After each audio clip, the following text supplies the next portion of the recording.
بسم اللہ الرحمن الرحیم. میں ہوں منظور حسن, لا گریجویٹ فرام یونیورسٹی آف مالاکان. آج کا ہمارا ٹاپک ہے preamble of the constitution of Pakistan 1973. ہمارے آئین میں, ہمارے کانسٹیٹیوشن میں جو پہلا پارٹ ہے وہ پریمبل آف اس کا پریمبل ہے. تو پریمبل کسے کہتے ہیں اور اس میں کیا کیا لکھا گیا ہے اور اس کا مقصد کیا ہوتا ہے, آج ہم یہ تین چیزیں ڈسکس کریں گے. تو سب سے پہلے پریمبل بیسیکلی جو ہے یہ ہمیں ایک کانسٹیٹیوشن کا یا ایک ڈاکومنٹ کا اس کا پرپس بتاتا ہے, اس کے ایفیکٹس بتاتا ہے اور اس کے آبجیکٹیوز بتاتا ہے. یہ ایکچولی ایک introductory part of the document ہوتا ہے. اس کے بعد جو ہمارے آئین پاکستان کا پریمبل ہے تو وہ ایک ویل ورڈڈ اور بریف سا ایک گائیڈ لائن ہے ہمارے لیے بھی.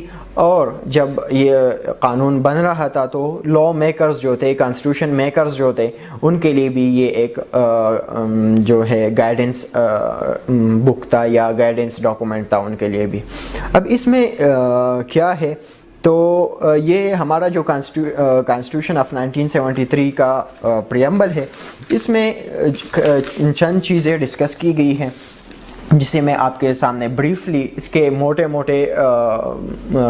جو مقاصد ہے یا جو اس میں پارٹس ہے وہ میں آپ کو بتاؤں گا. سب سے پہلے تو اس میں ساورینٹی ڈکلیئر کی گئی ہے کہ ساورینٹی یا جو ہمارے پاس اختیارات ہے وہ کس کے پاس ہوں گے. تو ساورینٹی یہاں پر بیسیکلی اللہ تعالیٰ کو ہی ساورن مانا گیا ہے اور ساری ساورینٹی اسی کے سپرد کی گئی ہے اور اسی کے پاس ہے. اس کانسٹیٹیوشن میں بھی یہ ڈکلیئر کیا گیا ہے, جیسا کہ اس میں بتایا گیا ہے کہ جیسا تمام یونیورس کا ساورن اللہ ہی ہے تو اس ملک کا ساورن بھی اللہ ہی ہے. اور ہمارے ملک کے حکمران جو ہے ان کے پاس اختیارات وہ عارضی ہے اور وہ سیکرٹ ٹرسٹ کی طرح ہے, ان کے پاس امانت ہے تو وہ اس کا غلط استعمال نہیں کریں گے. دوسرا, اس پریمبل میں ڈیموکریٹک سسٹم جو ہے وہ ڈسکرائب کیا گیا ہے کہ ڈیموکریٹک سسٹم اس ملک میں ہوگا اور جو ہے وہ فریڈمز, ڈیموکریسی, ایکوالٹی, ٹالرنس اور سوشل جسٹس کی بنیادوں پر جو اسلام نے ہمیں بتائی ہے اس پر یہ ملک چلے گا. اس کے بعد تیسرا ہمیں انجنکشنز آف اسلام بتائی گئی ہے کہ اس ملک میں جو ہمارا پاکستان ہے اس میں تمام مسلمانوں کو ان کے جو ہے زندگیاں وہ اسلام کے دائرے میں گزارنے کی پورے اختیارات دیے گئے ہیں اور مائنارٹیز جو ہے ان کو بھی ایکول حقوق دی گئے ہیں کہ وہ اپنے چرچز جا سکتے ہیں اور وہ اپنے مندر بھی جا سکتے ہیں, جو جانا چاہے اپنے دین کے مطابق اپنی زندگی وہ بھی گزار سکتے ہیں.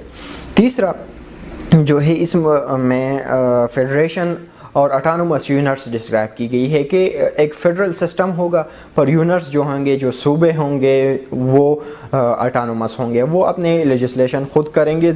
جو کچھ اختیارات انہیں دیے گئے ہیں ان کے دائرے میں وہ اپنے اختیارات استعمال کریں گے اور اپنے لیے لیجسلیشن کریں گے.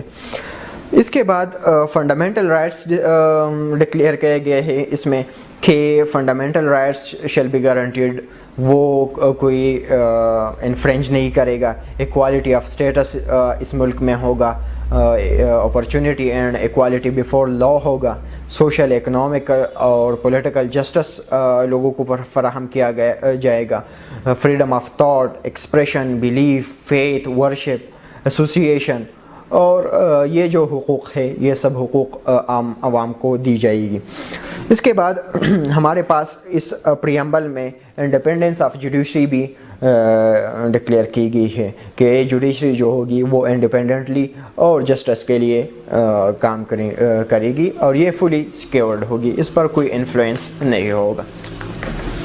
اس کے بعد integrity of territories of Pakistan بھی ڈکلیئر کیا گیا ہے کہ ساری ٹیریٹریز جو اس کے ہیں اس کی انٹیگریٹی کا خیال رکھا جائے گا اور لاسٹ میں پھر ہمیں یہ بھی بتایا گیا ہے کہ پیپل آف پاکستان جو ہے وہ دنیا میں اپنے نیشن میں اور دنیا میں انٹرنیشنل سسٹم میں انٹرنیشنل پیس میں اور ہیپینس میں وہ کنٹریبیوٹ کریں گے اور اس کا پارٹ بنیں گے. تو یہ شارٹلی ہمارے پاس تھا preamble of the constitution of Pakistan. Detail میں انشاءاللہ اگلے ویڈیو میں ہم جائیں گے کہ اس کے ایک پارٹ کو ہم ڈسکس کریں گے اور آپ کو سمجھائیں گے کہ یہ کیا ہے اور اس کا مقصد کیا ہے ہمارے پاس. تو یہ ہمارا preamble of constitution of Pakistan Islamic republic of Pakistan 1973 تھا. آج کے لیے اتنا ہی کافی ہے. دعاؤں میں یاد رکھیے. اللہ حافظ.